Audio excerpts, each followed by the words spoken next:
Welcome two science കിച്ചനെറ്റ്. ഇന്ന് നമ്മൾ തയ്യാറാക്കുന്നത് ഒരു ചിക്കൻ കറിയാണ്.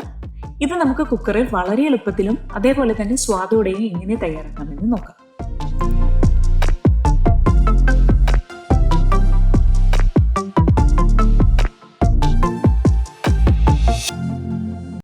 ആദ്യമേ തന്നെ ചിക്കൻ കറിയിലേക്ക് ആവശ്യമായ മസാല മൂപ്പിച്ചെടുക്കുക. അതിനായി ചൂടായ പാനിലേക്ക് 2.5 ടേബിൾ സ്പൂൺ മല്ലിപ്പൊടി, 2 ടീസ്പൂൺ സാധാരണ മുളക് പൊടി, 2 ടീസ്പൂൺ കാശ്മീരി മുളക് പൊടി, 1/2 ടീസ്പൂൺ മഞ്ഞൾപ്പൊടിയും ചേർത്ത് ചെറുതീയിൽ വെച്ച് പൊടികൾ മൂപ്പിച്ചെടുക്കുക.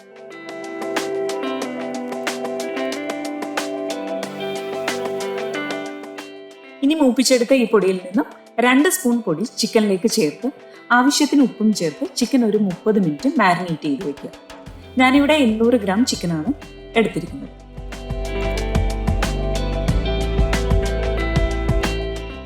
ഇനി കുക്കറിലേക്ക് 3 ടേബിൾ സ്പൂൺ വെളിച്ചെണ്ണ ഒഴിച്ച് അതിലേക്ക് അല്പം കറിവേപ്പില കൂടി ചേർത്ത് മാരിനേറ്റ് ചെയ്ത് വെച്ചിരിക്കുന്ന ചിക്കൻ ഷാലോ ഫ്രൈ ചെയ്തെടുക്കാം.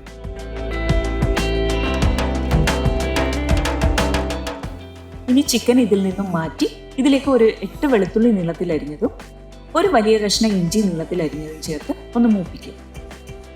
ഇനി ഇതിലേക്ക് ഒരു 20 ചെറിയുള്ളിയും 2 വലിയ സവാള നീളത്തിൽ അരിഞ്ഞതും 2 പച്ചമുളകും ചേർത്ത് നന്നായി ഒന്ന് വഴറ്റുക.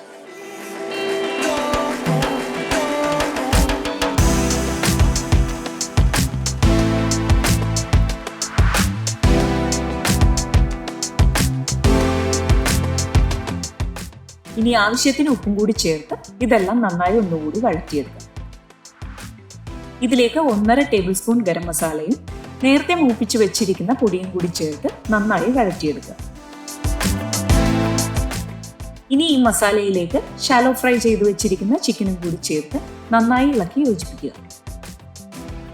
ഇതിലേക്ക് ഗ്രേവിക്ക് ആവശ്യമായ ചൂടുവെള്ളം ചേർത്ത് കൊടുക്കാം. ഞാനിവിടെ 1.5 കപ്പ് ചൂടുവെള്ളമാണ് എടുത്തിരിക്കുന്നത്.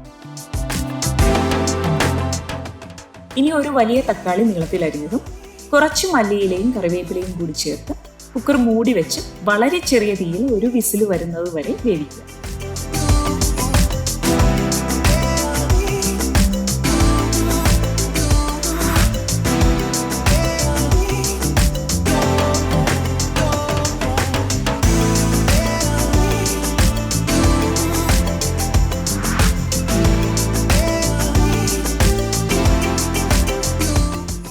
വിസിൽ വന്ന് കുക്കറിന്റെ പ്രഷറെല്ലാം പോയതിനു ശേഷം മാത്രം മൂടിക്കുക. അപ്പോൾ നമ്മുടെ വളരെ രുചികരമായ ചിക്കൻ കറി തയ്യാറായിട്ടുണ്ട്. എല്ലാവരും ട്രൈ ചെയ്ത് നോക്കുക. Thanks for watching.